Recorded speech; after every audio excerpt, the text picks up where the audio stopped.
Certains d'entre vous ont osé s'aventurer dehors malgré les annonces de neige et de très mauvais temps. Je ne doute pas que vous n'allez pas le regretter ce soir. On va écouter Corinne Gobin, qui est maître de recherche FNRS à l'ULB. Elle est docteure en sciences politiques et elle travaille sur les imaginaires politiques collectifs liés à la valorisation ou à la dévalorisation de l'idée démocratique et des droits sociaux fondamentaux qui y sont attachés. Et alors, une de ses caractéristiques, c'est qu'elle utilise notamment les méthodes de la statistique qu'elle applique à des corpus de textes sociopolitiques pour analyser avec précision le sens de l'évolution des termes. Et c'est ce dont elle va nous parler aujourd'hui en travaillant tout particulièrement sur les notions liées au travail. Je lui cède immédiatement la parole. Merci beaucoup Anne. Donc là, pendant quelques secondes, c'est une façon aussi de tester la façon dont ma voix s'installe dans la pièce. Est-ce que les personnes m'entendent aisément, même tout dans le fond? Bon, je vois des têtes qui hochent. Donc c'est bon. Je voudrais tout d'abord, bien sûr, remercier Anne Staquet pour son invitation et vous remercier aussi, tous autant que vous êtes, de vous être déplacés pour venir assister à cette conférence.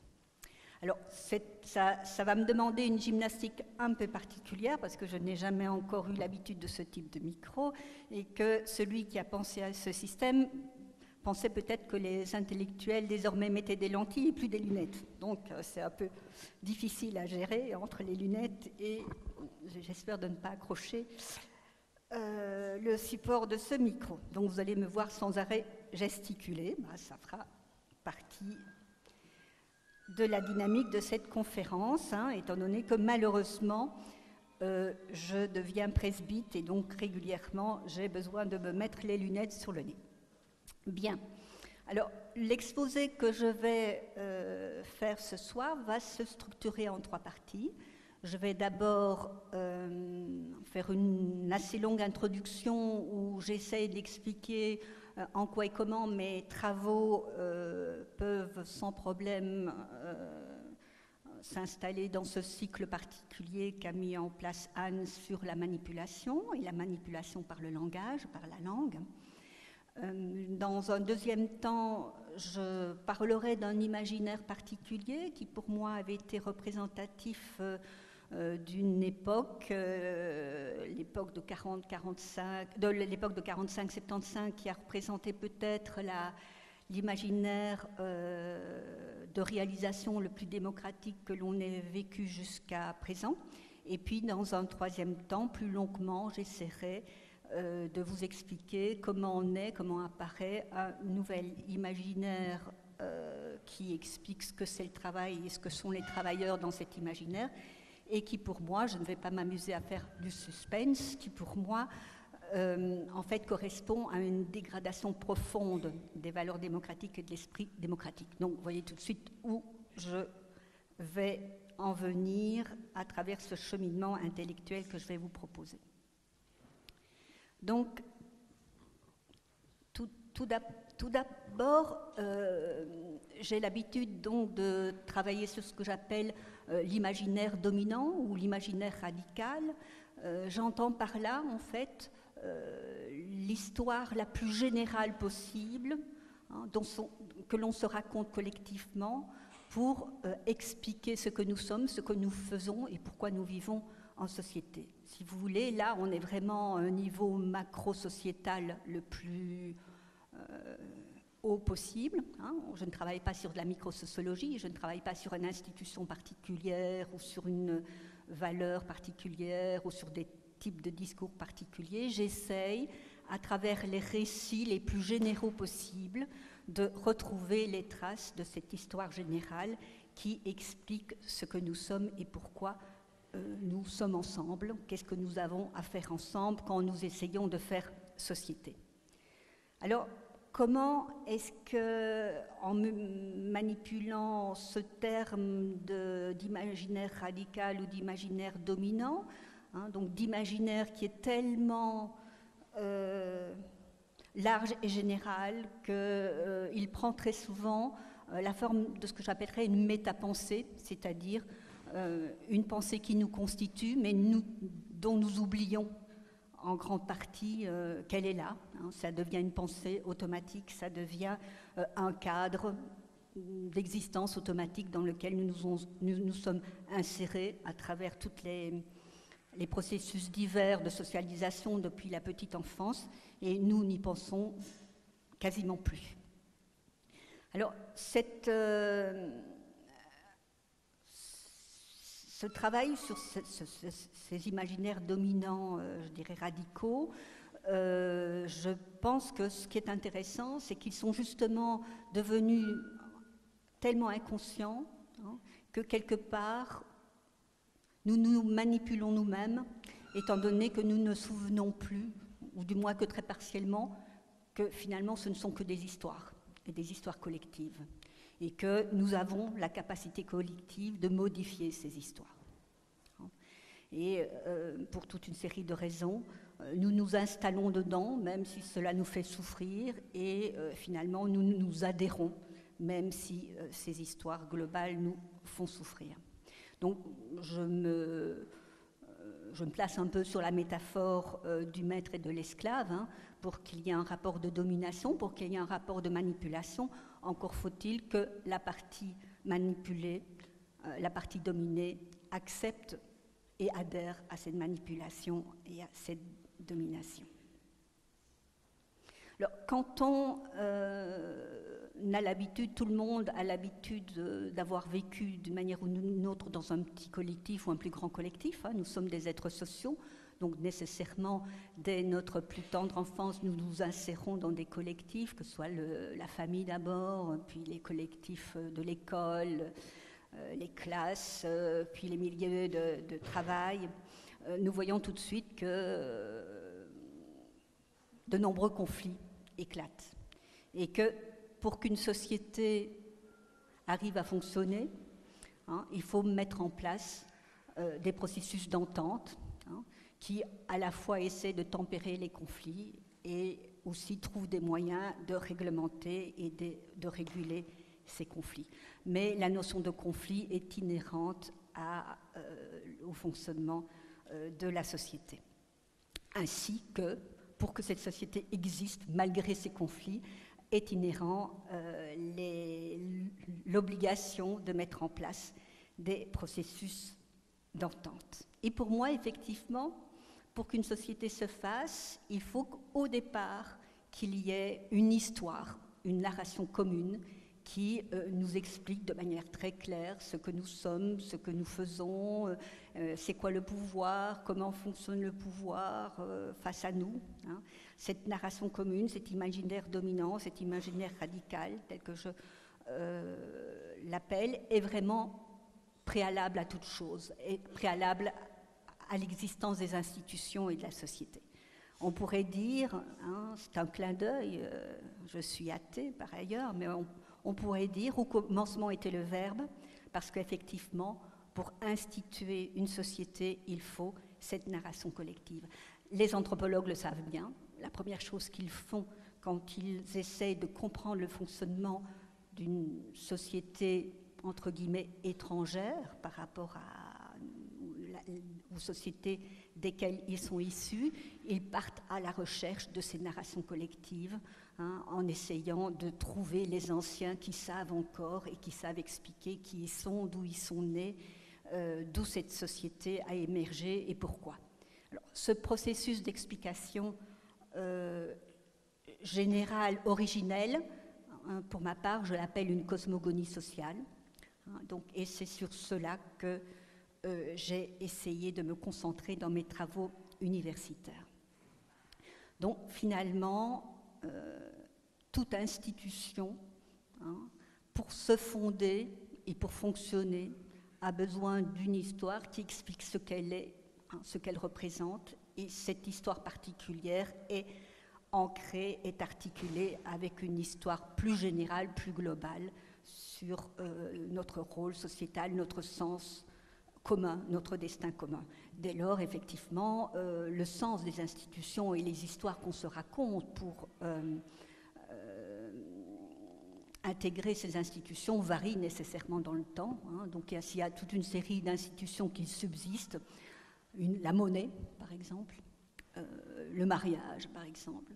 Ces institutions changent et peuvent changer très fortement de sens en fonction de l'histoire générale dans lesquelles elles s'insèrent. Pensez ne fût-ce qu'à l'institution du mariage, en l'espace de 150 ans, comme celle-ci s'est très profondément modifiée. Alors, un autre élément que je trouve vraiment très important, c'est de prendre conscience de l'emprise des histoires sur nos modes de fonctionnement. Un très célèbre sémiologue français, Daniel Bougnou, disait que l'homme descend davantage du cygne que du singe. Et pour moi, c'est extrêmement important, cette phrase. Bien sûr, cygne avec S, c'est un clin d'œil. On ne parle pas du bel oiseau magnifique, mais ici du cygne. Donc, il nous dit que l'homme tient son humanité d'un certain régime symbolique ou signifiant. Nous vivons moins parmi les choses que parmi une forêt de symboles. Donc, là, c'est vraiment pour moi quelque chose de fondamental qu'il faut sans arrêt se répéter, c'est que nous adorons les histoires. Les êtres humains sont complètement férus d'histoire. Nous vivons, nous naviguons sans arrêt dans un univers extrêmement symbolique. Nous sommes capables d'attribuer des signes qui sont compréhensibles et qui renvoient à des correspondants, que ce soit des objets, des sentiments, des sensations. Et nous sommes aussi capables de parler de ce qui n'existe pas et même de croire à des choses qui n'existent pas. Donc le symbole, cette dimension symbolique, cette dimension aussi, cette nécessité de la narration, ce sont des choses qui sont fortement ancrées dans notre espèce humaine. Et l'emprise, cette dimension narrative, symbolique, a une emprise absolument fondamentale, extrêmement forte dans nos vies. On voit tout de suite quelle place le roman, le cinéma, le théâtre, le fait qu'aujourd'hui, à travers les nouvelles techniques, nous sommes en fait sans arrêt à la recherche d'histoire, sans arrêt en train de laisser des traces d'histoire. On n'arrête pas de raconter, de se raconter, d'écouter des histoires que les autres racontent. Alors, quand on est vraiment bien sensible à ce poids du symbolique et de la narration symbolique dans notre vie, dans l'organisation de nos rapports sociaux entre nous, on se rend compte que ce pouvoir est à la fois fascinant et effrayant. Fascinant parce que oui, effectivement, il est très fort, on est capable de se raconter plein de choses, énormément de choses. Effrayant aussi parce que, oui, par la force des mots, nous sommes capables de produire des imaginaires complètement déconnectés de la réalité et de produire des imaginaires qui peuvent être extrêmement violents et aboutir à des processus sociaux extrêmement violents. Ainsi, nous avons la capacité collective de décréter qu'une partie de l'humanité ne sont pas de vrais humains, sont des êtres inférieurs, sont quasiment des objets, des vers de terre que l'on peut éliminer sans aucun problème. C'est important de se rendre compte que pour les personnes qui rentrent dans ce processus de croyance, je dirais, c'est une façon, ces imaginaires ont cette force de mettre entre parenthèses, d'atténuer, d'annihiler les phénomènes de conscience. Donc on peut très bien, sans mauvaise conscience, intégrer des histoires qui peuvent déboucher sur des actes abjects et des choses tout à fait abjectes. Donc on a cette capacité de se raconter des choses, d'y croire très fortement, même si ces choses à la fois sont déconnectées de la réalité, et même si ces choses ont des impacts extrêmement violents et abjects sur la réalité.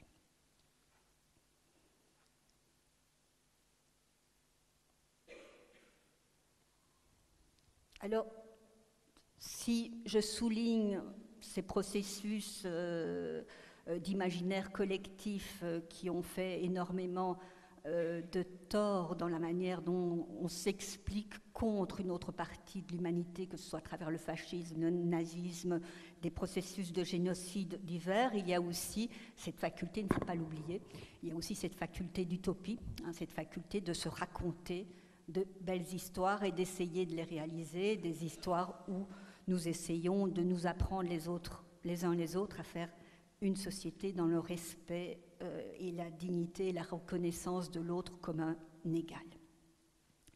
Alors, justement, ce qui m'intéresse aujourd'hui, c'est assez vite, parce que je n'ai pas le temps de faire une longue démonstration, c'est rappeler quelques éléments qui nous avaient permis d'avancer vers la marche de l'égalité sociale et politique, ce qui constitue les valeurs centrales de la démocratie, et comment nous sommes en train, pour l'instant, de repartir dans une autre histoire qui va à l'inverse de ce cheminement démocratique, et dès lors, je pense, mais je pense que ce n'est pas subjectif, il y a plein de travaux qui vont dans ce sens, nous entraînent vers des dynamiques de souffrance et de douleur collective de plus en plus fortes.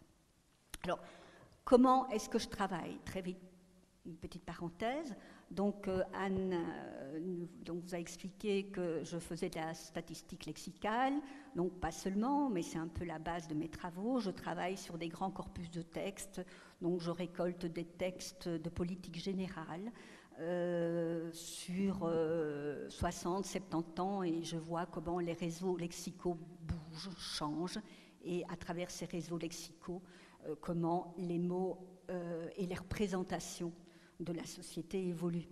Alors, à la fois, donc, je fais ça sur des textes qui s'y prêtent, à la fois aussi, je lis beaucoup des rapports pour retrouver, confirmer, stabiliser les récits, les débuts de récits que je trouve. Alors, c'est très intéressant, en fait, de travailler sur des textes de politique générale, que ce soit, par exemple, des résolutions syndicales ou des déclarations d'investiture de gouvernement ou des déclarations de bilan.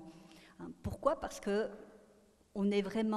ces textes sont totalement prisonniers de l'heure, du moment présent, et dès lors expliquent sans se casser la tête, en toute banalité, ce que c'est l'ordinaire et ce que c'est le banal, à quelles difficultés nous sommes confrontés et qu'est-ce que nous allons faire pour essayer de dépasser ces difficultés.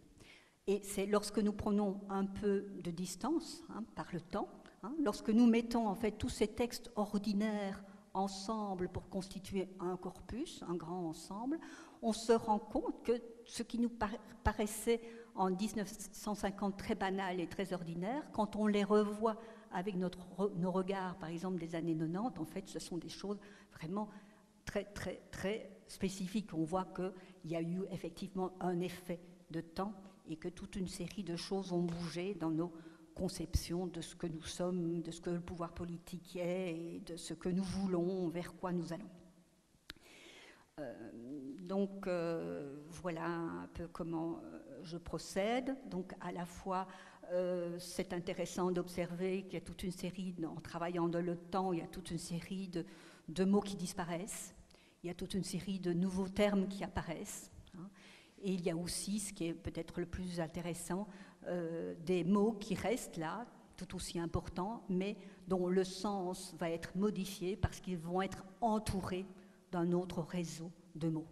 Et donc c'est peut-être la leçon la plus intéressante de ce travail de statistique lexicale, c'est se rendre compte que ce qui donne le sens à un mot, c'est pas du tout, ou très peu finalement, une définition figée telle qu'on peut la trouver dans le dictionnaire, mais c'est tout un travail social, hein, et à travers cela on tombe dans des luttes. Il n'y a pas que l'imaginaire dominant, il y a aussi, même si c'est minoritaire, même si c'est marginal, il y a aussi des tentatives de contre-discours, de contre-imaginaire, mais il y a des luttes sociales à travers ces mots qui essayent d'imprimer, qui essayent de donner d'autres sens à un mot en reconfigurant le réseau lexical qui tourne autour. Je vous donne un bête exemple banal, vous allez voir tout de suite, hein, c'est très clair. Hein, si je prends le mot travail, sur lequel je travaille par ailleurs, et que je mets comme vocabulaire qui l'environne travail, devoir, patrie, famille, sacrifice, vous voyez tout de suite, par vous-même, rien qu'en entendant ces mots, vous devinez dans quel cadre, dans quel discours général on se trouve. Le travail est contraint, hein, par le sens de tous ces autres mots. Hein, donc on se trouve vraiment là, c'est le réseau lexical complet qui fait signification. Si je prends travail, que je lui associe autour de lui droit, protection, santé, salaire, on est dans un tout autre univers lexical et univers politique, on est dans toute une autre conception de ce que c'est le travail. Alors, le point de départ de mes recherches, il y a déjà 30 ans de ça ne me rajeunit pas, c'était en fait tout simple. Connaissant l'histoire sociale de la Belgique et le fait que le 19e siècle était extrêmement... nous avions des rapports de domination et d'exploitation extrêmement violents et extrêmement rudes. On avait une toute petite classe dominante qui exerçait une exploitation extrêmement rude sur la plus grande masse de la population. Comment, face à une situation pareille, on a pu quand même arriver, par exemple, à ce symbole extraordinaire de l'égalité qu'est le suffrage universel. Le suffrage universel, un homme, une voix, un adulte, une voix. Comment est-ce que l'on a pu parcourir tout ce chemin, c'est-à-dire changer de manière radicale nos imaginaires? Donc, alors, je rappelle juste quelques traits, je ne vais pas rentrer dans les détails, de nouveau ça prendrait trop de temps. Rappelons simplement qu'effectivement, quand on voit la manière dont la Belgique se forme en 1830, au moment de la déclaration d'indépendance, on a un pouvoir politique extrêmement homogène. Finalement, on a une toute petite caste de personnes, les propriétaires fonciers, les industriels, les propriétaires de capitaux qui finalement commandent et organisent complètement le pays. L'État à l'époque, hein, c'est un État régalien, il ne possède que 5 ministères, c'est essentiellement les ministères de contrôle. C'est un État où on organise le pouvoir de ses propriétaires à travers le commerce et l'extension du commerce. Hein. Ça veut dire que nous avons 1% de la population qui est considérée comme citoyen. Il n'y a que 1% de la population au démarrage de la Belgique qui possède le droit de voter et d'être élu. Hein. Donc là, on est vraiment totalement à l'antithèse de la démocratie. On a vraiment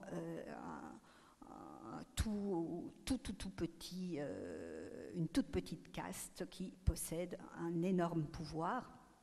Et face à ça, on a le monde laborieux qui se trouve dans une situation de très grand délabrement. Donc je vous renvoie à tous les écrits de Schleppner, de Jean Neuville, ces ouvrages remarquables de Jean Neuville qui décrit la condition ouvrière en Belgique, avec ce premier tome sur l'ouvrier-objet et le deuxième tome sur l'ouvrier-suspect, pour montrer vraiment comment il y a tout un imaginaire pour déconsidérer le travailleur qui se met en place. On n'a pas à s'inquiéter de lui et de son sort, parce que finalement ce n'est qu'un objet, il est construit comme un élément s'intégrant dans les rouages de la machine. Il fait partie intégrante de la machine. Ce n'est que, je dirais, un engrenage parmi d'autres, ce qui permet effectivement de développer beaucoup moins de sentiments. On n'a pas tellement de sentiments face à une machine. Et vous avez par ailleurs l'autre partie de cet imaginaire sur le monde au travail, qui est l'ouvrier suspect. On sait quand même bien que l'on exerce une domination sur cette personne, et dès lors, elle est toujours suspecte de se révolter, donc il faut mettre en place toute une série d'appareillages dans le code civil, le code pénal, notamment à travers le livret ouvrier, pour renforcer le contrôle sur cette population pour qu'elle ne puisse pas se révolter. Et donc, effectivement, on a un imaginaire qui permet de fonctionner pendant longtemps, avec un tout petit groupe face à une masse de 30-40%, le prolétariat industriel qui commence petit à petit à se développer durant tout le 19e siècle, avec des enfants au travail. Vous aviez toute une série d'industries, les enfants travaillaient en Belgique autant que les adultes, c'est-à-dire 10-12 heures par jour. Toute une série d'industries qui spécialisaient dans le travail des fillettes de 4-5 ans notamment, qui étaient enrôlées dans les fabriques de rubans, de tissus, de cordes, et tout ça, effectivement, fonctionnait avec un imaginaire qui banalisait, qui rendait normal ce type de fonctionnement. Il a fallu, c'est passionnant de lire les débats parlementaires sur l'interdiction du travail des enfants. Il a fallu vraiment beaucoup de débats pour qu'à un moment donné, petit à petit, on ne trouve plus normal de faire travailler des enfants très jeunes. Mais donc toujours la même chose, il y a des imaginaires qui sont extrêmement puissants et qui fait que l'on ne voit plus certaines choses. La malnutrition, le fait, je rappelle que l'espérance de vie à la naissance en Belgique en 1881 était de 43 ans. Donc le fait que l'on avait une population féminine épuisée, très jeune, qui mourait, notamment à force de faire des couches, le fait que les gens étaient vraiment en situation de malnutrition, vivaient dans des taudis, tout ça finalement était invisible, devenait invisible avec l'histoire, l'imaginaire global qui était mis en place. Ces gens faisaient partie de ce système industriel et finalement il y a toute une série, quand on lit les archives de l'époque, on peut trouver toute une série d'ouvrages où on trouve des médecins, par exemple, qui justifient et légitiment cette situation en disant ces personnes ne font pas partie de notre race, ils sont capables de supporter des traitements que nous ne supporterions pas, et donc il y avait vraiment toute une histoire que l'on racontait pour rendre cette situation faisable et faisable à long terme, étant donné qu'il a fallu les très grandes révoltes de 1886 pour que les choses commencent petit à petit à changer. Et je rappelle la fameuse loi de 1889 qui a finalement abouti à interdire le travail des enfants de moins de 12 ans, c'est-à-dire que les autres continuaient à travailler. Ce qui est vraiment très important dans cet imaginaire dominant laborieux du XIXe siècle, c'est que un des noyaux de cet imaginaire, c'est de considérer que chacun est responsable de son sort. C'est ce qu'on a appelé après le paradigme de la responsabilité individuelle. C'est que si on est dans cette situation, c'est que quelque part, on en est quelque part responsable, soit on n'était pas assez malin, assez intelligent, on était paresseux, on était maladroit, et finalement on n'a que ce que l'on mérite. Alors avec ce type d'imaginaire dominant, finalement il n'y avait absolument pas du tout de place laissée pour, par exemple, mettre en place des mécanismes de protection et d'assurance en matière de maladies professionnelles ou d'accidents de travail. Ça n'existe pas. Si quelqu'un avait un accident, c'était malheureux, bien sûr, c'était malheureux, mais quelque part, c'est qu'il il s'était conduit de manière maladroite, et bon, voilà, ça retombait sur lui. Il fallait qu'il assume.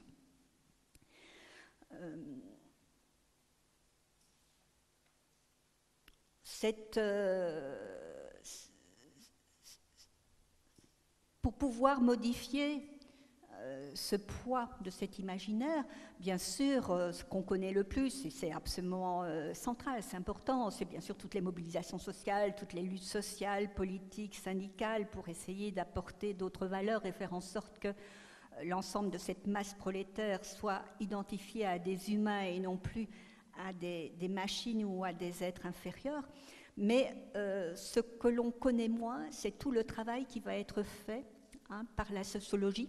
Il va y avoir vraiment la naissance de la sociologie. La sociologie naît d'une tension sociale très forte à la fin du XIXe siècle. Il y a obligation de réfléchir à la question sociale, c'est sur ça que naît la sociologie, parce que les sociétés commencent à rentrer en trop grande tension. Les dominés, ils se révoltent de plus en plus, et dès lors, l'histoire collective qui permettait à ce que les choses restent en place ne marche plus. Il faut autre chose. Et nous allons avoir un travail extraordinaire qui va être fait par cette naissance de la sociologie et notamment par la statistique. La statistique est vraiment à l'origine de la sociologie. Vous avez un savant belge, Adolphe Quetelet, qui est vraiment un héritier du siècle des Lumières, physicien, chimiste, mathématicien, statisticien et aussi, en fait, on peut le considérer comme le précurseur de la sociologie en Belgique. Il va commencer à être engagé par l'État belge pour faire toute une série de statistiques, et au bout d'un moment, lorsque les statistiques les plus évidentes seront faites, il va s'attaquer à la question des accidents de travail. Il va réunir les premières séries statistiques dans le domaine des accidents de travail. Et là, patatras, l'élément modal de l'imaginaire dominant au XIXe siècle, qui était ce paradigme de la responsabilité individuelle, s'écroule totalement, parce que qu'est-ce qu'on voit à travers ces statistiques d'accidents de travail? C'est que l'on voit des récurrences. Une fois que l'on a des séries un peu complètes sur 5, 6, 7, 8 ans, on voit que les mêmes phénomènes se répètent à l'identique dans certains secteurs, alors que d'autres phénomènes se répètent dans d'autres secteurs. C'est-à-dire que la thèse de la responsabilité de l'individu ne tient plus. Il y a bien des phénomènes collectifs généraux qui se répètent indépendamment du pouvoir et de l'action des individus. Dès lors, s'il y a des choses qui dépassent l'entendement individuel, pour pouvoir changer la société, il faut créer autre chose. Il faut créer ce que l'on va créer. C'est un paradigme de l'assurance publique et de la responsabilité collective. Alors, pour créer ce paradigme de l'assurance collective, il faut bien, dès lors, qu'il y ait une autorité particulière, une autorité qui deviendra une autorité publique, qui puisse avoir le pouvoir d'intervenir sur la structuration, la manière dont les rapports sociaux se structurent, et notamment les rapports sociaux du travail se structurent, pour pouvoir changer cette organisation du travail qui aboutissait à toute une série d'accidents. Et donc, à travers cette découverte scientifique, petit à petit, naît la demande et l'invention d'un nouvel imaginaire. Il faut que naisse une autorité supérieure qui puisse être au-dessus des intérêts privés pour limiter ces intérêts privés quand ceux-ci aboutissent à des problèmes, à des accidents, à des catastrophes. Et vous avez petit à petit, à travers toute une série de lois de réforme que vont prôner toute une série de réformateurs sociaux, on va assister à l'imaginaire d'une nouvelle forme de société qui aboutira dans sa plénitude, après la Deuxième Guerre mondiale, à ce qu'on a pu appeler l'État social de service public. À travers cette dynamique, apparaît le droit du travail qui n'existait pas. Le travail était considéré comme une activité privée, organisée de façon privée. Quand le travailleur rentrait dans l'usine, il était soumis aux règles, des règlements d'atelier intérieur, il était soumis à la loi du patron. Et à travers effectivement la naissance de cette autorité publique, le travail, cette sphère sociale se trouve complètement transformée. Elle sort pour les grandes lignes du domaine privé pour devenir un espace d'ordre public social. C'est-à-dire que l'autorité publique se prend le pouvoir de réglementer cet espace et d'imposer ce qu'on appelle des lois de police, c'est-à-dire des lois d'intérêt général, c'est-à-dire des lois qui sont supérieures, qui sont universelles, qui sont supérieures à tout intérêt de type privé. Tout le monde est obligé de les appliquer. C'est ainsi que peut naître le droit du travail, avec toute une série d'obligations de protection, de transformation obligatoire des machines pour mettre en place des systèmes de protection et de droit au sein du travail, alors que jusqu'avant cette naissance du droit du travail, les travailleurs se trouvaient sans aucune protection et sans aucun droit. Alors, c'est intéressant vraiment de voir qu'un droit peut changer complètement de contenu suivant l'imaginaire dans lequel il s'insère. Donc, lorsque nous étions dans cet imaginaire du XIXe siècle de la responsabilité individuelle et où n'existait que le droit civil et le droit commercial, en fait, le contrat de travail, qu'on appelait à l'époque le contrat de louage de service, c'était simplement un élément de droit civil où la grève ne pouvait qu'être interdite, parce que la grève était assimilée, donc elle était d'ailleurs pénalement punie. Il a fallu attendre 1920 pour faire sortir la grève des activités délictuelles, des délits pénaux. Mais quand on est dans un imaginaire de droit civil, de contrat entre deux parties, si quelqu'un se met en grève, il est en situation de rupture unilatérale du contrat. Donc ça devient quelque chose qui est illégal. Lorsque l'on met en place un droit du travail où on considère qu'il faut toute une série de mesures pour protéger une partie faible, on reconnaît qu'il y a une situation de pouvoir avec une partie très forte, une partie faible, tous les éléments qui permettent la protection de cette partie faible deviennent légitimes. Dès lors, la grève est un élément légitime, est un droit fondamental qui permet aux travailleurs de se protéger en cas d'abus, en cas de forte asymétrie des rapports de pouvoir. Donc c'est intéressant vraiment de voir qu'en fonction de la narration générale, un objet peut être banal, important, légal, illégal. Bien. Alors, je dirais très très rapidement que dans finalement la forme, il va y avoir tout ce travail de transformation à travers les luttes, à travers la science, à travers les débats contradictoires bien sûr, mais on va aboutir à un modèle que j'ai appelé le modèle social de service public entre 1945 et 1975, qui est un modèle vraiment de fabrication, de production de l'égalité politique et sociale à travers le déploiement des services publics. Les services publics, bien sûr, sont des machines de production de l'égalité extraordinaire, étant donné que n'importe qui doit avoir accès ou même droit à tous les droits qui sont considérés comme fondamentaux, quel que soit par ailleurs le niveau de propriété ou le niveau de fortune.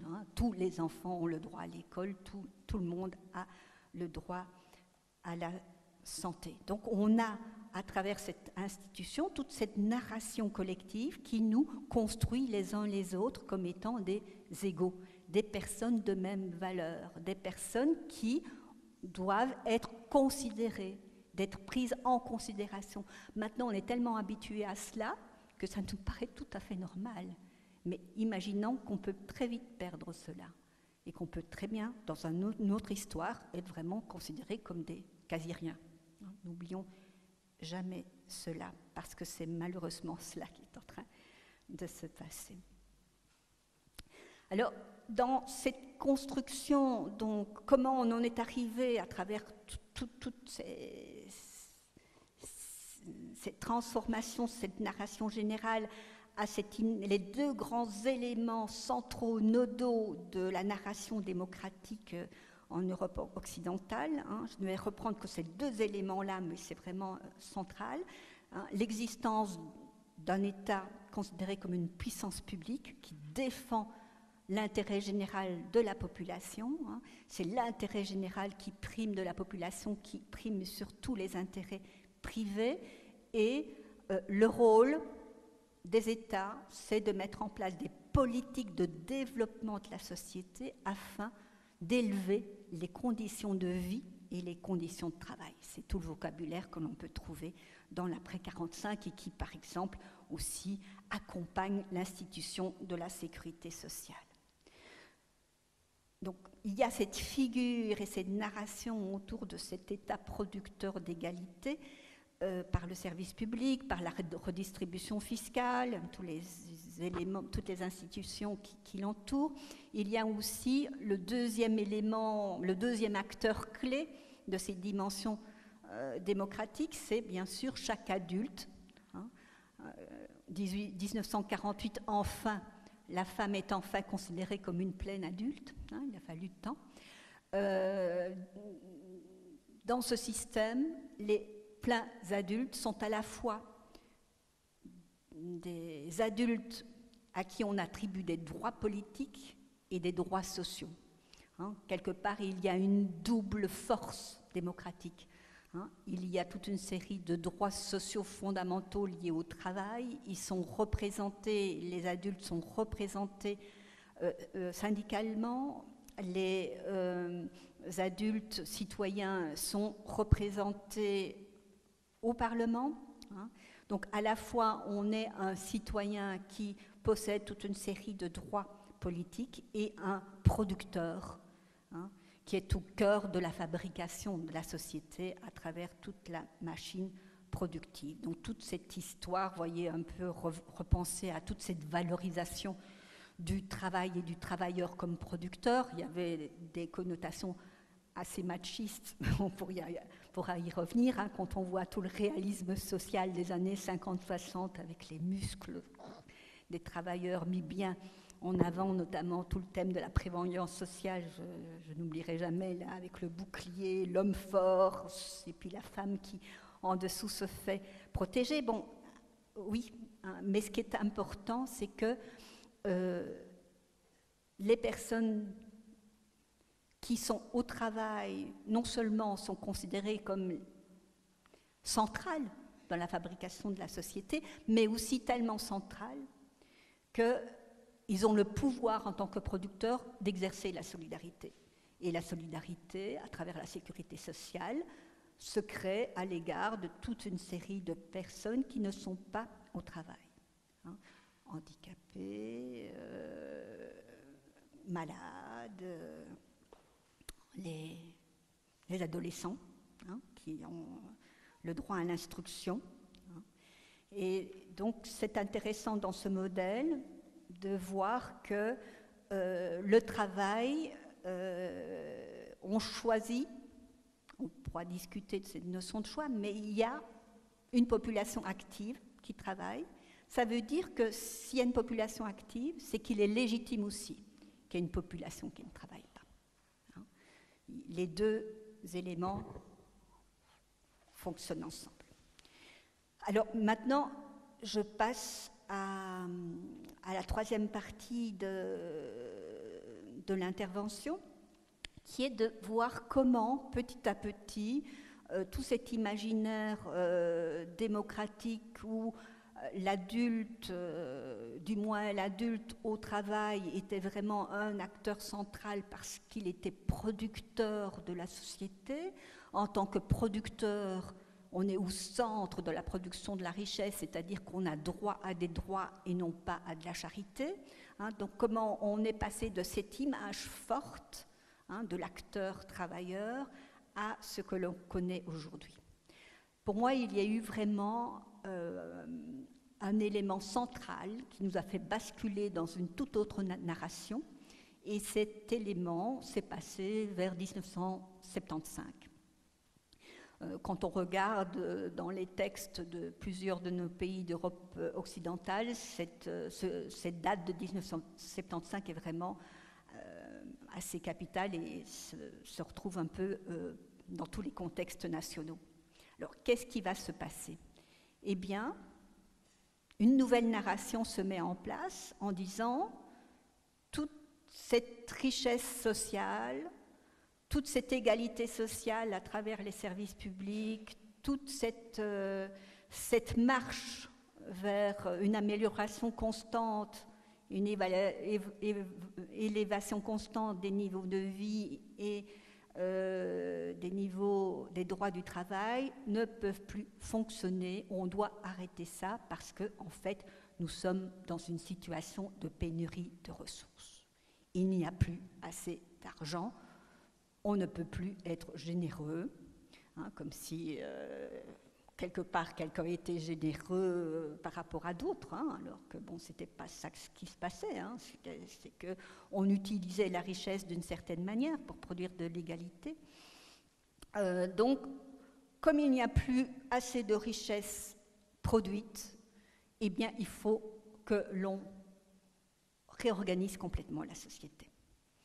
Dans cette réorganisation, c'est l'entreprise qui sait comment fabriquer, qui sait comment produire, qui va petit à petit récupérer toutes les ressources qui auparavant étaient utilisées par l'État, dans les services publics, dans les entreprises publiques, dans toute une série de fonctionnements, dans les différents ministères.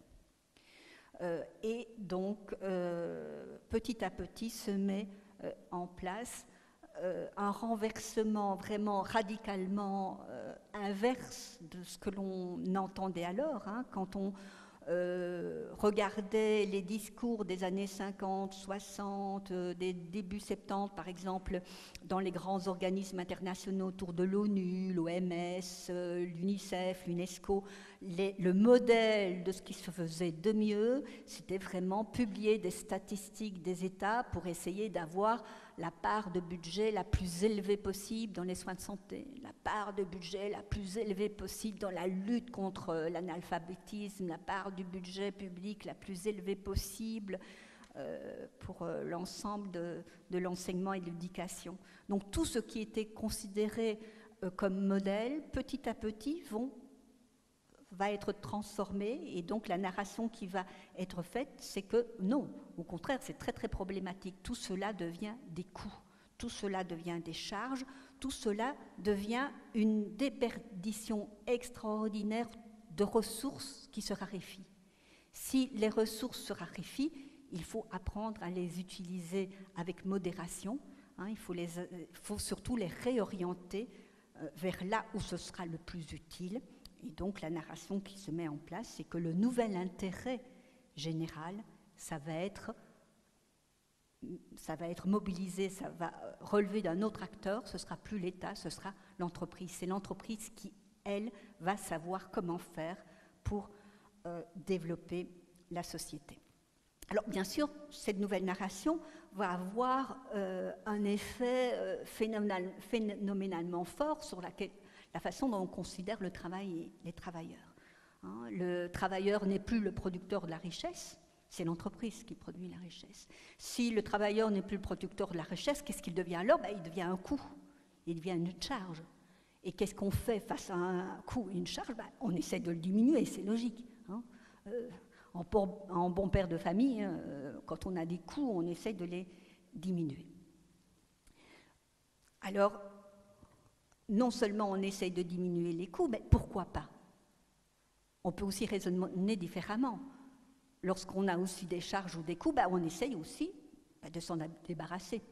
Et dès lors, il y a aussi toute la mise en place d'une nouvelle narration sur l'importance des robots, l'importance des processus automatiques dans les sociétés, hein, et le fait que l'avenir, la modernité, ce sera ça, c'est le développement de la robotique. On y reviendra parce que c'est quelque chose de très important. Alors, en fait, à travers cette nouvelle narration sur le travailleur comme un coût et comme une charge, mais aussi comme les citoyens, ce n'est pas que ça ne se limite pas que dans le monde du travail, c'est aussi l'ensemble des citoyens qui deviennent des charges et des coûts quand on regarde leur consommation d'école ou leur consommation de santé, ben, ils consomment trop. Hein, donc il y a aussi une perte très importante du contenu de cette citoyenneté. Mais pour en revenir aux travailleurs, ce qui est vraiment intéressant, c'est que dès lors que l'on va nier le caractère de l'humain comme producteur, eh bien, on va en fait oublier que ce qui caractérise l'espèce humaine, c'est sa capacité d'invention, d'imagination, d'improvisation. Et que tout cela finalement va être nié, hein, et toute une série de nouveaux vocabulaires va apparaître pour accompagner et activer ce travailleur qui est de plus en plus considéré comme un objet. Il va y avoir tout un énorme travail si on a un coût, on a une charge, on a quelque chose qui n'est pas bien, hein, donc il va y avoir tout un travail de dépréciation de la valeur du travailleur, et ça va notamment se marquer par ce fameux syntagme de formation tout au long de la vie. Donc on va nous présenter comme narration hein, l'idée que l'on est tout d'un coup là face à des marchés hein, qui fonctionneraient un peu comme on ne sait pas très bien si ce sont des animaux mythiques, hein, mythologiques, hein, ça fonctionne comme ça tout seul et c'est très exigeant, ça bouge très vite, ça demande chaque fois de nouvelles choses et finalement, dès qu'on apprend un peu à maîtriser ces nouvelles demandes des marchés, ben, très vite ça change à nouveau et dès lors nécessairement on est obligé de se former tout le temps. Et par cette obligation de formation tout le long de la vie, en fait, on est en situation de déqualification permanente. On ne va jamais assez vite. On ne peut jamais assez se former face à cette espèce de machine ultra exigeante hein, qui fonctionne, là on ne sait pas très bien comment, indépendamment de toute chose, comme si c'était une entité abstraite, mais qui nous impose des lois et des modes de fonctionnement. Donc, étant donné que nous ne parvenons plus à maîtriser ce qui nous est demandé, notre formation se déqualifie, se dévalorise de plus en plus vite, ça veut dire que nous n'avons plus d'expérience professionnelle. Et dès lors, nous n'avons plus à être payés avec des salaires élevés, parce qu'on n'a plus à tenir compte d'une expérience professionnelle qui n'existe plus. Hein. C'est aussi pour ça que le contrat à durée indéterminée perd tout son sens. Il faut au contraire des contrats de plus en plus courts parce que nous ne pouvons pas rester longtemps dans une place. À peine allons-nous commencer à comprendre ce qui se passe, les modalités de fonctionnement du marché changeront à nouveau et il nous faudra repasser par une nouvelle phase de formation et réapprendre à nouveau. Donc la narration qui se met en place nous présente une espèce de machin, de deus ex machina, hein, ces marchés avides, exigeants, en perpétuelle modification qui nous imposent ces rythmes. Et comme nous sommes vraiment de plus en plus en situation de dépréciation, ben, quelque part, ben, les employeurs qui nous emploient, c'est presque de la charité de nous employer parce que finalement, on vaut plus grand-chose. Et comme on veut plus grand-chose, ben, la seule manière d'avoir quand même encore une petite utilité sociale, c'est de rester longtemps et plus longtemps sur le marché du travail. Quelque part, on peut compenser notre dépréciation par notre allongement de la présence sur ces fameux marchés du travail, entre guillemets, on le verra à travers des notes. emprisonner le travail à travers ce syntagme de marché du travail est quelque chose de récent, qui date du début des années 80. Avant, ce syntagme n'existait pas. Mais de nouveau, voilà, on est tellement dedans qu'on croit que c'est comme ça depuis toute l'histoire de l'humanité. Dans tous mes travaux, ce syntagme marché du travail n'apparaît qu'au début des années 80. Donc, effectivement, ça devient quasiment de l'héroïsme d'engager des êtres aussi dépréciés et aussi nuls. C'est pour ça que l'on met en place les emplois aidés. L'État subventionne une partie des emplois parce que, bon, ça devient vraiment pas du tout évident d'engager des gens aussi problématiques. Donc, quelque part, par la longueur de l'engagement, on récupère un peu d'utilité sociale parce qu'on grève un peu moins la sécurité sociale. On va coûter un peu moins en pension. Et comme l'État, ce n'est plus l'État social, on est dans une autre narration, la narration de l'État comptable. Ça devient important, effectivement, d'alléger cette comptabilité en restant le plus longtemps possible au travail. Alors, finalement, l'élément qui a été le plus représentatif de cette transformation de la narration, c'est un indicateur nouveau qui a été créé au milieu des années 80 qui s'appelle le taux d'emploi. Et le taux d'emploi, c'est intéressant aussi de voir comment un indicateur technique fait aussi partie de la narration. La manière dont on mesure quelque chose dit très long. On dit très long, vous aurez une intervention sur les chiffres et la statistique, mais aussi la création d'indicateurs. Et quand on essaye de mesurer quelque chose dans une société, c'est aussi une autre manière de dire ce qui est important dans cette société.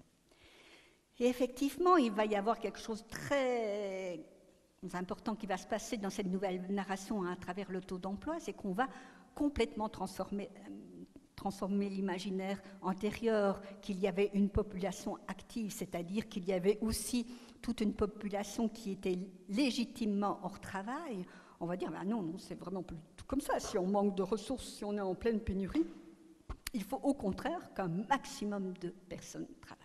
Et donc on va créer ce taux d'emploi dont le dénominateur va être en fait l'idéal de ce qu'on voudrait avoir, c'est-à-dire toute la population entre 15 ans et 64 ans au travail, ça c'est l'idéal, ce qui est de la folie, c'est une violence sociale. Dans aucune société, si ce n'est une dictature complète, on peut imaginer que tout le monde entre 15 ans et 64 ans serait au travail. Mais ça va être posé comme idéal. Et au niveau du numérateur, une autre violence sociale, on va déclarer comme travail tout ce qui va comporter un minimum de 10 heures par semaine. Et donc, on rentre comme calcul dans le travail possible tout ce qui auparavant était considéré comme petit job précaire. Et dès lors, ce qu'on va chercher à faire, c'est que le numérateur soit le plus près possible du dénominateur. Et effectivement, à travers ce type de dynamique qui est extrêmement violent, ça veut dire que objectivement et dans la réalité, et pas seulement dans la narration veut correspondre à la réalité, il faut remettre le plus de monde possible au travail, ne pas être au travail alors que dans l'ancienne narration c'était quelque chose de légitime. Aujourd'hui, ça devient de moins en moins admis. Peut-être un jour, je ne sais pas, si on continue dans cette dynamique, ça deviendra même un délit. Voyons voir, on ne sait pas. C'est aussi pour ça, bien sûr, que je parle dans le premier titre de mon intervention que j'ai donné à Anne, je parle de perversion, parce que c'est intéressant de voir que le social, le domaine social, les politiques sociales n'existaient pas. On les a inventés pour essayer de résoudre les conflits sociaux et la question sociale à travers toutes les réformes sociales de la fin du 19e siècle et du début du 20e siècle. Et par les réformateurs sociaux, ces politiques sociales se sont construites comme une façon d'essayer d'atténuer les processus de domination qui s'exerçaient sur l'ensemble des travailleurs. Or, aujourd'hui, ce que l'on appelle politique sociale, c'est tout ce qui va nous dévaloriser, nous déprécier, nous rendre comme des êtres de plus en plus démunis, à nouveau comme des objets que l'on peut activer. Nous sommes de nouveau vus comme des objets de peu d'importance qu'il faut essayer de bousculer, d'activer, il faut essayer d'en retirer quelque chose. Et cette notion d'objet est très bien rendue par l'expression de capital humain, qui se trouve dans tous les textes politiques qui expliquent les grandes orientations de l'économie actuelle. Donc, on devient un facteur de production comme un autre, à côté du capital fixe, à côté des matières premières, il y a du capital humain qu'on doit...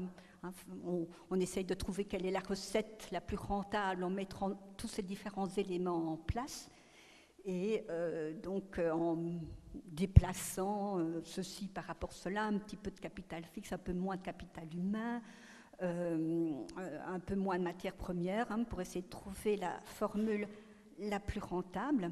Et ce capital humain, dès lors, en tant qu'objet, doit pouvoir bouger, doit pouvoir être souple, doit pouvoir être flexible, adaptatif, polyvalent, employable. C'est tout donc le nouveau lexique qui accompagne cette réification, cette violence sociale qui est faite de, finalement, non-reconnaissance de cette chose extraordinaire que nous sommes, chaque être humain étant unique, notre capacité d'inventer, d'imaginer, de créer. Non, on est réduit à ce capital qui doit bouger, qui doit être mobile, ce capital circulant.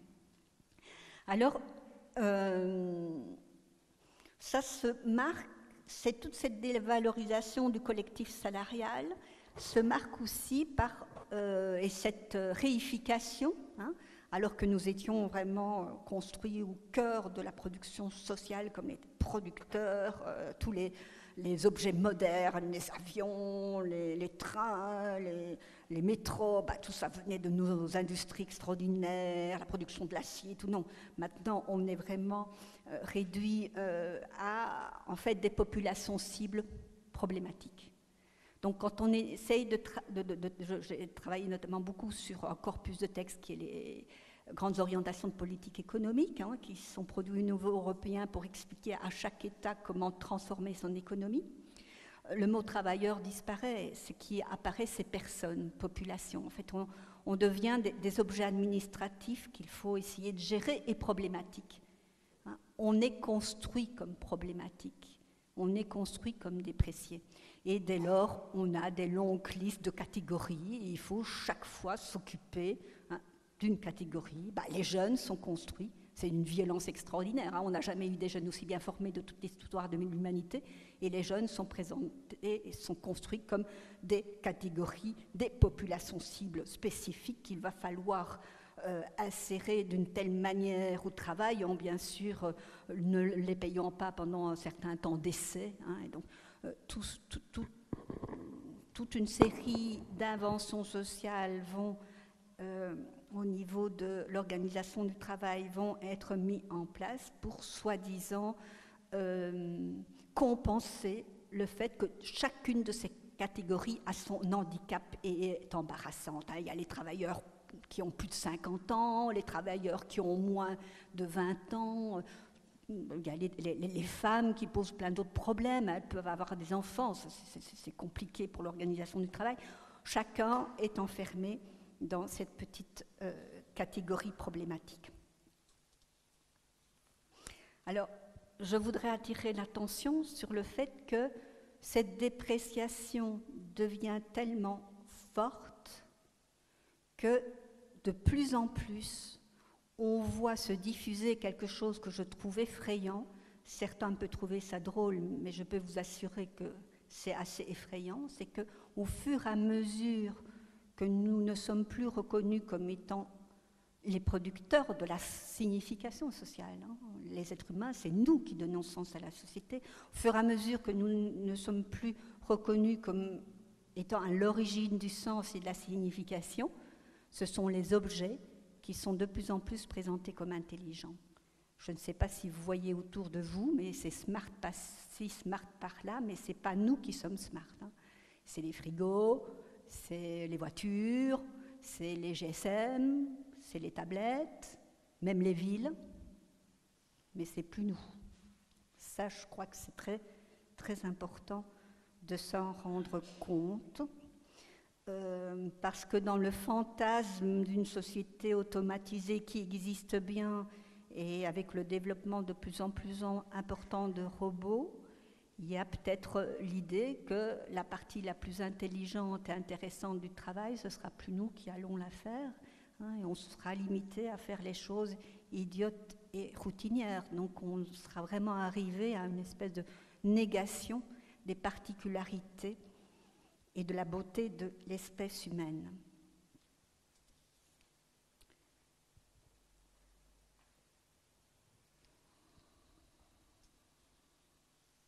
Alors, un dernier point que je voudrais aborder encore, c'est que dans la narration antérieure démocratique, il y a quelque chose qui était vraiment très important, c'est que si nous étions vraiment au cœur du fonctionnement et de la production de la société, nous avions aussi le devoir et la responsabilité collective de nous occuper des plus faibles et des gens qui sont en difficulté, et que nous pouvions aussi, à un moment, être en difficulté. C'est tout l'invention de la sécurité sociale. Hein. La sécurité sociale, c'est pas du tout mettre un peu d'argent de côté à travers des mécanismes sociaux pour se réserver une place au soleil à la retraite. Non, ça c'est pas la vraie narration de la sécurité sociale. La narration de la sécurité sociale, c'est prélever un peu de richesse chez tous les travailleurs pour qu'il y ait un phénomène de péréquation de manière à couvrir ici, maintenant, là, toutes les personnes qui sont dans une difficulté, qui ont à vivre un risque social particulier. Hein, donc c'est ce qu'on appelle en fait la socialisation du salaire. Une partie de nos salaires de producteurs sont directement consommés en droit. Et donc c'est aussi pour ça qu'aujourd'hui, la sécurité sociale et les cotisations sociales sont aussi fortement attaquées. Hein, c'est parce que, un peu sans s'en rendre compte, on avait inventé une monnaie très particulière, la cotisation sociale, qui était très très forte. Hein, elle était consommée directement en droit. Dès lors que le capital est consommé directement, il ne peut pas être soumis à un processus de captation et il ne peut pas participer à la dynamique de l'accumulation financière. C'est aussi pour ça que la sécurité sociale, à travers la cotisation sociale, est aussi attaquée et aussi démolie actuellement. C'est que nous avions inventé un début de fonctionnement moderne, hein, avec des finances qui étaient vraiment collectives. On aurait pu imaginer de continuer et avoir une société de finances collectives. Dans ce travail de dépréciation d'une de ces grandeurs, de ce producteur démocratique qui était cette solidarité, parce qu'une société, c'est bien un réseau d'interdépendance et d'intersolidarité. Hein. Nous ne sommes rien sans les autres, nous mourrons sans les autres. Une narration qui ne reconnaît pas cette interdépendance et ces intersolidarités sont des narrations qui nous mutilent, hein, qui nous coupent de ce que nous sommes vraiment. Hein. Nous sommes des êtres sociaux. Donc il y a tout un travail de dévalorisation qui s'est fait à travers d'autres vocabulaires, notamment l'invention de la notion de coût non salarial, hein, où la cotisation sociale, cette monnaie superbe, est aussi assimilée à un coût. En plus, on veut la déconnecter du salaire pour que les salariés et aussi les syndicats ne puissent pas avoir leur mot à dire dans la manière dont on va peu à peu la tarir comme ressource, et donc ça devient un coût non salarial au lieu de parler de cotisation sociale. Alors, si nous sommes à ce point dépréciés, dévalorisés, il faut quelque part que la narration nous valorise sous une autre dimension. Hein, sinon, je veux dire, ça exploserait et ça serait arrêté déjà depuis bien longtemps. on est bon. En général, beaucoup d'êtres humains sont bons, mais quand même pas trop cons. Au bout d'un moment, ça pose des problèmes. C'est parce que nous sommes en fait dans une narration extrêmement schizophrène. D'un côté, nous sommes de plus en plus dépréciés comme producteurs, mais d'un autre côté, nous sommes de plus en plus magnifiés comme consommateurs.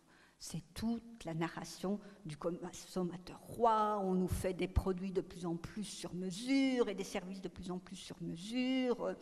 Et puis vraiment le bonheur et notre satisfaction à tous, c'est de se lancer dans une consommation de plus en plus effrénée pour avoir les derniers gadgets, pour avoir des produits qui n'arrêtent pas d'être périmés. Et donc, chaque fois, il faut la version la plus nouvelle. Hein, et donc, la vitesse d'obsolescence est de plus en plus rapide. Et on se retrouve dans cette espèce de course mortifère où nous nous perdons nous-mêmes à se sacrifier pour pouvoir obtenir l'objet rêvé. Et une fois que cet objet rêvé est obtenu, il n'est déjà plus valide. Il nous faut nous imaginer dans un autre objet encore qui sera vite dévalorisé. Donc en fait, on est entraîné dans une spirale d'insatisfaction permanente et qui nous fait aussi violence, étant donné que c'est une manière de nous enfermer comme producteurs, nous sommes vraiment nuls et comme consommateurs, nous sommes une espèce de calculette binaire à 2 entrées, coût-bénéfice. On passe notre temps à finalement concevoir seulement les autres dans des rapports d'échange. Hein. On achète, on vend et on se limite à cela. Alors, bien sûr, il y a énormément de chercheurs qui montrent que cette situation de schizophrénie aboutit à des catastrophes. Il y a de plus en plus de personnes en souffrance, des suicides au travail, des cas de burn-out. C'est effectivement extrêmement violent et insatisfaisant. Hein, mais on essaye aussi dans la narration de nous habituer à cela à travers le discours du risque. Donc un autre terme important dans cette narration, c'est que pour être adulte, voilà, il y a plein de risques, il faut faire avec. Et donc voilà, on peut perdre son emploi, c'est comme ça, c'est la vie. On peut perdre à la bourse, c'est comme ça, c'est la vie. Il faut être adaptatif et donc se relever à chaque fois et ne pas s'arrêter. Et donc oui, il y a plein de risques et il faut apprendre à gérer en bon père de famille tous ces risques. Alors c'est assez terrifiant parce qu'effectivement, dans un système qui part sur lui-même, dans une course à la consommation effroyable et à la production d'objets polluants qui se déprécient très vite, tout le monde voit bien toute une série de conséquences en termes de pollution, en termes de changement climatique, en termes de destruction des écosystèmes, hein, mais on nous dit, non, finalement, tout cela, ce ne sont jamais que des risques que nous allons aussi réussir à gérer et à intégrer. Donc, quelque part, le risque est là, on n'en peut rien, mais on va ne pas prendre le problème à la racine. Ce qu'il faut faire, c'est apprendre à gérer les risques. Cela va tellement loin que, par exemple, dans les discours récents, il y a un nouveau risque qui est apparu, que je trouve absolument monstrueux au niveau de sa formulation. Hein. Ça me fait penser un peu comme si nous devenions des sociétés cannibales. On parle de risque de longévité. Nous devons gérer nous-mêmes notre propre risque de longévité. Attention, hein, si la sécurité sociale disparaît et qu'il y a de moins en moins de ressources à partager et de ressources à redistribuer, vivre vieux, c'est un fameux risque. Hein. Bon, je ne sais pas très bien si les producteurs de cette narration se rendent compte vraiment à quel état de violence sociale nous avançons de plus en plus, mais c'est effectivement pour moi assez effroyable. Donc, pour terminer néanmoins sur une petite note d'espoir et un peu plus amusante, je pense que nous sommes arrivés à un point où, à travers nos souffrances, mais des fois il faut souffrir pour pouvoir prendre à nouveau un peu de distance et se reconstituer, se recomposer soi-même et prendre le temps de réfléchir à ce qui nous arrive, mais on voit de plus en plus de magazines, d'ouvrages, de revues qui réinstallent un nouveau mot. Et ce nouveau mot, c'est celui d'utopie. C'est-à-dire, quelque part, on voit bien qu'il y a de plus en plus de personnes qui sentent qu'il est absolument nécessaire et indispensable de changer de narration. Voilà, je m'arrêterai là. Merci à vous pour votre écoute.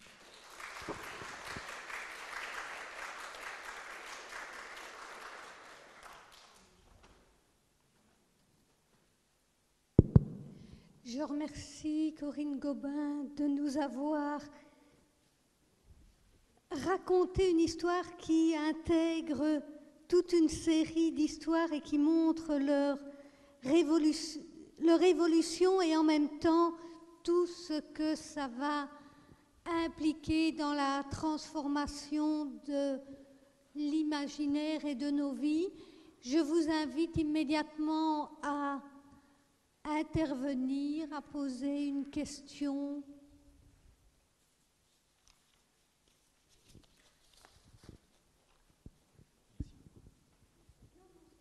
Voilà. Un petit commentaire sur votre exposé. Vous avez parlé de robotisation et vous semblez considérer que c'est un élément très nuisible au développement de notre société. Alors personnellement, je ne serais pas gêné que les robots remplacent les ouvriers dans les usines. Ce qui me semble très dangereux, c'est que, évidemment, si on continue avec ce qui se passe actuellement, c'est-à-dire les entreprises ont plus de pouvoir que les États, ce seront les possesseurs des robots qui vont être les maîtres du monde. Et donc le vrai problème me semble être ce déplacement de l'autorité des États vers les entreprises. Qu'en pensez-vous ? Vous voulez qu'on réponde chaque fois, comme ça ? Oui, je suis tout à fait d'accord avec vous. Bon, voilà, on est toujours limité à du temps, donc je n'ai pas développé, c'était dans mes notes, mais finalement j'ai choisi de ne pas développer cet aspect-là. C'est important de dire que l'esprit démocratique, la narration démocratique n'a pu se constituer qu'à travers deux pôles forts. Et dans le pôle fort que je disais, c'était cette naissance de l'État comme autorité publique. C'est-à-dire que c'est l'État, en tant que représentant du pouvoir octroyé par le suffrage universel, qui avait la liberté d'imposer comme supérieur aux intérêts privés un ordre public social, par exemple. Vous avez tout à fait raison. Ce qui est en train de se passer, et c'est ça qui est aussi très grave, c'est que l'État, dans la nouvelle narration, change complètement de rôle. Ce n'est plus lui qui a l'initiative de la loi, de la règle, de la norme. Il ne fait jamais que reproduire des arrangements qui sont conclus et qui sont décidés, discutés en dehors de son cénacle, c'est plus au Parlement qu'on fait les choses, ce ne sont plus dans les parlements qu'on fait les choses. Et ce qui est en train de se reconfigurer, effectivement, c'est que c'est l'entreprise qui devient le lieu porteur de l'intérêt général. Donc le bien-être de l'entreprise serait ce qu'il y a à faire pour que tout aille bien. Ça se trouve notamment à travers il faut être un peu attentif à tous les slogans qui circulent. Ces slogans sont des révélateurs extraordinaires des narrations qui nous forment, qui nous instituent. Une banque belge, pendant des années, utilisait cette expression extraordinaire « votre argent travaille pour vous ». Ça, là, c'est un niveau de violence absolument extraordinaire, parce que nous sommes vraiment plus du tout des producteurs. On a là quelque chose d'accord, je vous ai dit, les êtres humains sont excellents dans la capacité d'abstraction. Donc on imagine que quelque chose de totalement abstrait mobilise et s'approprie ce qui fait notre beauté, hein, de travailleurs. Non, c'est plus nous qui travaillons, mais notre argent, encore faut-il avoir de l'argent. Et c'est aussi oublier qu'à travers les mécanismes de spéculation, cet argent qui travaille, en fait, il est en train de mettre plein de travailleurs à la porte. Donc ce slogan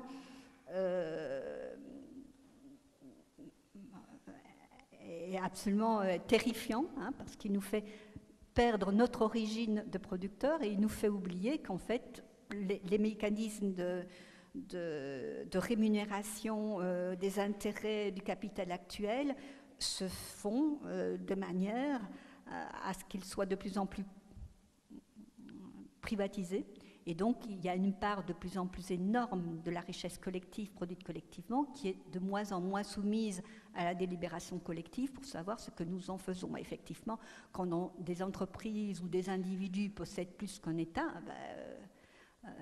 là, il y a là des pouvoirs incontrôlables qui se mettent en place et c'est extrêmement problématique. Et effectivement, le développement de la robotique, par exemple, j'ai appris de la part d'un ami qui est assez proche du gouvernement chinois, les Chinois viennent de dépenser des milliards de dollars, parce que ce sont devenus les grands argentiers du monde, pour robotiser leur chaîne de production. Donc là, effectivement, on est de plus en plus dans des scénarios où les robots vont remplacer le travail, mais pas comme on est globalement dans un scénario où les êtres humains sont dépréciés. Si on remplace les êtres humains par des robots, c'est pas pour revaloriser malheureusement les êtres humains. On pourrait imaginer un scénario où le travail le plus désagréable se fait par des machines et il nous reste finalement ce qui est de plus merveilleux en nous, hein, c'est l'art, la créativité, l'imagination, mais c'est malheureusement pas vers ça qu'on va. Et comme vous le dites, le problème aussi, c'est que ces robots sont de plus en plus appropriés à travers des pouvoirs privés lucratifs qui ne sont pas là pour mettre en place des systèmes de bien-être et également aussi par toute la technologie militaire. Hein, parce qu'il ne faut pas oublier aussi qu'on est en train de mettre des systèmes de recherche automatique et de contrôle automatique à travers des robots de plus en plus performants, qui fait que, par exemple, imaginez en 40-45 tous les résistants qui se cachaient pour essayer de construire dans la clandestinité une réaction, une révolte contre le pouvoir nazi. Je crois que d'ici quelques années, toute clandestinité sera impossible avec le niveau de perfectionnement de tous les systèmes de détection qui sont en train de se mettre en place.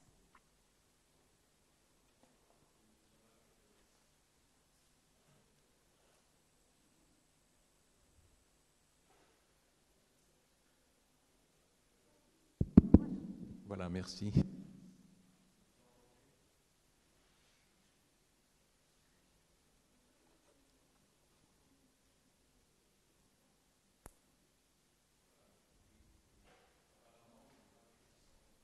Non, non.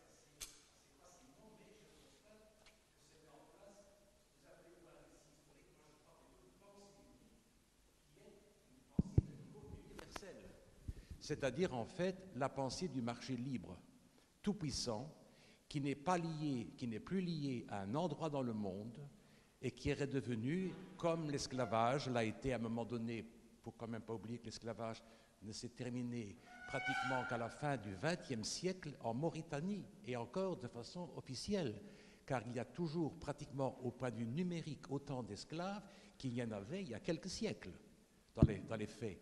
Donc cette pensée unique du marché libre, j'ai bien peur qu'elle ne soit pas prête de s'arrêter.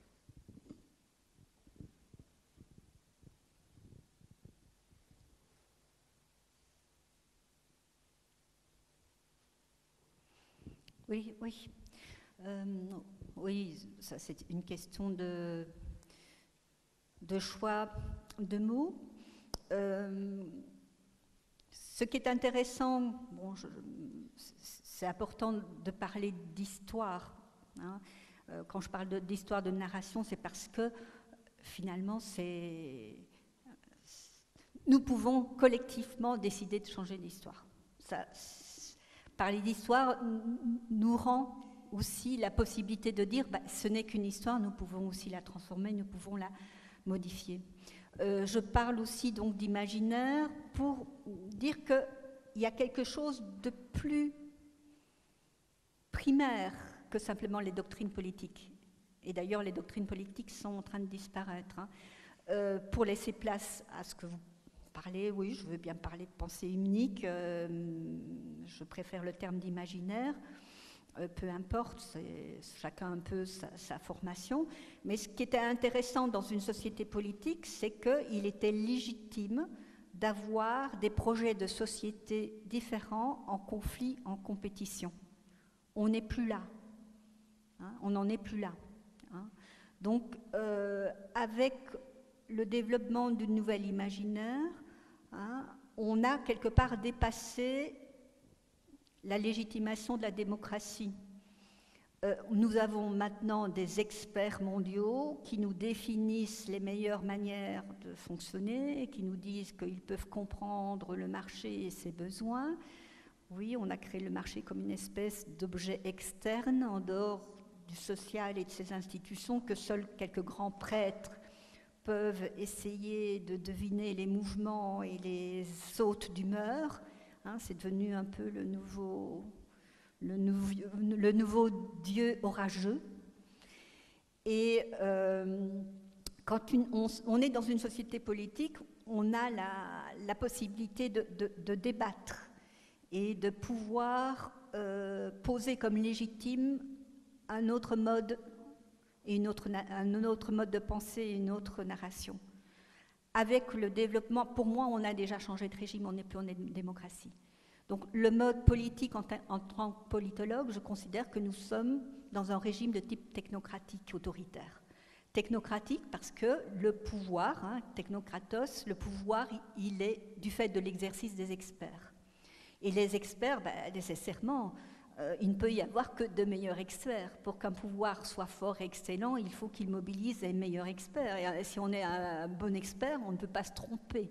Donc il ne peut y avoir qu'une narration. S'il y aurait plusieurs narrations en concurrence, ça veut dire qu'il y aurait beaucoup de meilleurs experts, ce qui n'est pas possible. Hein. Donc effectivement, la pensée unique se déploie dans un univers où on n'est plus sous une dynamique de type politique, mais on est sous une dynamique d'expertise. On définit les problèmes, on définit les solutions face à ces problèmes, et il n'y a jamais qu'une seule voie possible pour résoudre les choses. Et le problème avec cette dynamique d'expertise, c'est que les experts ne peuvent jamais avoir tort. Et donc c'est très dur de pouvoir avancer toute une série d'arguments politiques pour montrer qu'il y a des problèmes, qu'il y a des dangers, qu'il y a... parce que les experts ne peuvent jamais avoir tort. Et nous, qui sommes-nous pour pouvoir aller contre la parole des experts, hein? Donc la situation actuelle est aussi problématique parce qu'on a quitté cet état particulier de société politique où il était normal qu'il y ait des conflits de pensée, des conflits de société, des conflits d'idées. Bonjour. D'abord, je voulais vous remercier pour le contenu de la conférence. Biologie, j'ai surtout une longue carrière de chômeur. Votre discours donne beaucoup à penser à ce sujet-là. Mais ce dont je voulais vous parler, c'est à propos de l'analyse syntaxique, de la statistique syntaxique des narrations, etc. Excusez-moi. Je suis grand amateur de science-fiction et j'ai pu voir au fil des décennies que le discours, la façon dont on envisageait les fins du monde, les futurs possibles, variait beaucoup. Et je me demandais si quelqu'un avait analysé tout ça, et aussi si, à votre avis, finalement, les écrivains ne peuvent pas avoir un rôle à jouer dans l'établissement d'un nouvel imaginaire, d'une nouvelle narration sociale, sociétale.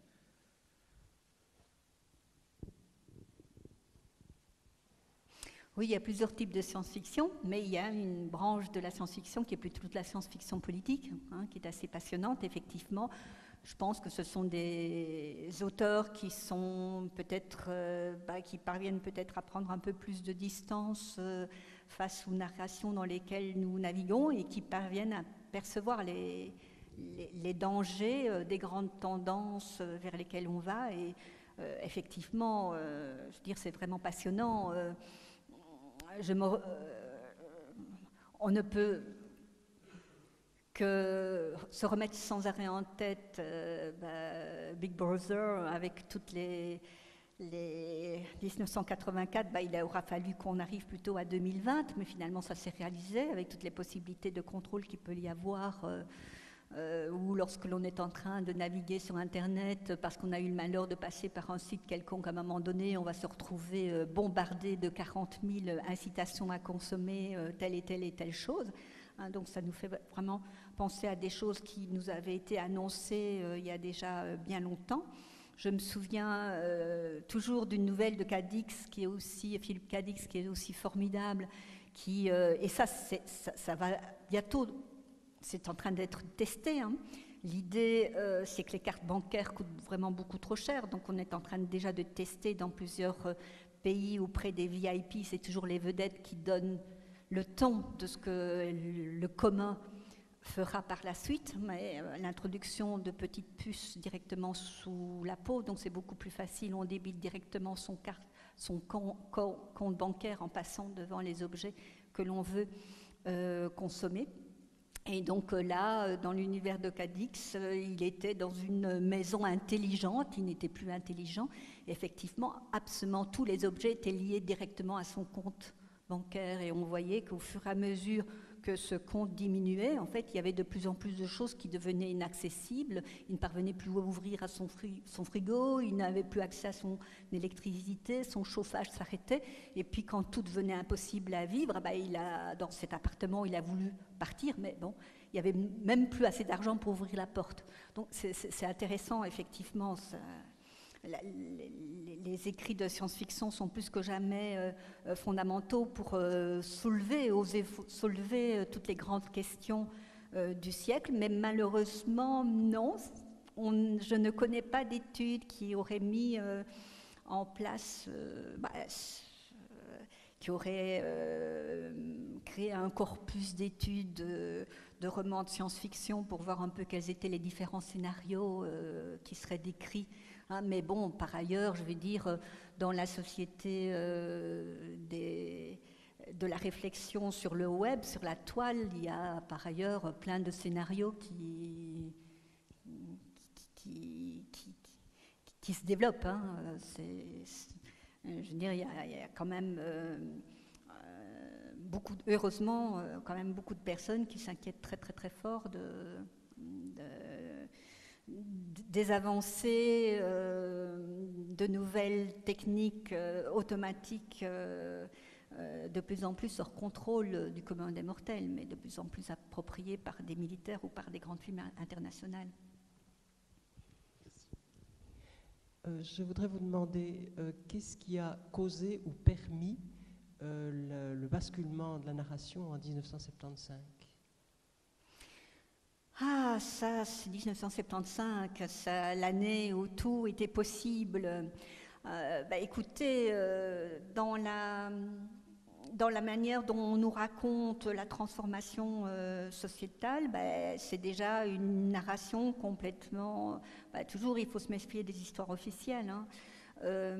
On nous dit toujours comme ça, patatras, paf, il y a la crise pétrolière qui est tombée du ciel, il y a Nixon qui a arrêté la convertibilité de la monnaie en or et tout s'est dégradé. Et bon, il a bien fallu dès lors mettre en place des systèmes de plus en plus inégalitaires en termes de redistribution des richesses. Bon, la réalité, elle est passée là.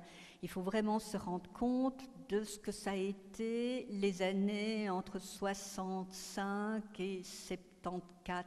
Hein. On a vraiment assisté partout dans le monde à des révoltes sociales, à des velléités de transformation révolutionnaire extrêmement fortes, tout azimut, avec chaque fois la même idée, c'était de remettre en cause toute forme de hiérarchie. Hein, il y avait toutes les dynamiques autogestionnaires qui remettaient en cause le fait que pourquoi est-ce qu'il faudrait qu'une personne ait un plein pouvoir sur un collectif de travail. Hein, on peut imaginer des entreprises qui fonctionnent en collectif sans qu'il y ait un individu qui possède tout. La manière dont le regard sur l'enfant aussi s'est totalement modifié. Hein. Vous voyez encore une époque où les châtiments corporels étaient encore de mise et comment tout le regard sur l'enfant a été modifié au cours de tous les débats qu'il y a eu à cette époque. La remise en cause de l'autorité du mari au sein du couple, au sein de la famille, la remise en cause de l'autorité répressive de l'instituteur dans les écoles. Vraiment, je pense que là, toutes les formes d'autorité ont été fortement remises en cause. Il ne faut pas croire que ça s'est fait sans qu'il y ait une conscience forte de la part des personnes qui possédaient le pouvoir et des groupes sociaux qui ne voulaient pas perdre ce pouvoir, parce qu'ils considèrent que ce pouvoir doit être réparti inégalitairement, parce qu'il y aurait des élites et puis il y aurait le commun. Et donc il faut bien voir qu'au moment même où il y avait toutes ces révoltes, on parle toujours des États-Unis et de la France, mais il y a plein de gens qui ignorent. Il y a des mouvements extraordinaires qui se sont passés au Mexique, qui se sont passés au Japon. C'était vraiment, il y a, bien sûr en Tchécoslovaquie, mais ces mouvements de révolte ont été quand même très, très, très généraux. Il y a eu une diffusion très forte de la remise en cause de tout type de hiérarchie. Et c'est pas par hasard que face à ça, il y a toute une série de think tanks, de lieux qui se sont mis en place pour essayer de voir comment remettre de l'ordre. Hein. Et vous avez le forum de Davos qui s'est mis en place à ce moment-là, vous avez la commission trilatérale qui s'est mis en place à ce moment-là, vous avez le groupe de Bilderberg, vous avez toute une série de gros lobbies où se concentrent finalement les personnes qui possèdent le plus de pouvoir par la possession de capital. Et effectivement, on a essayé d'élaborer des scénarios pour rediminuer ce pouvoir collectif qui était en train de monter. Et 75, on voit vraiment qu'il a fallu quelques années. Il y a eu toute une série de réflexions avec des essais, erreurs. Il y a eu des délocalisations, il y a eu des automatisations. Donc le chômage a fortement augmenté aussi du fait de tous ces mouvements de délocalisation et d'automatisation. Hein, beaucoup d'usines ont fermé et déjà à l'époque. Il y a eu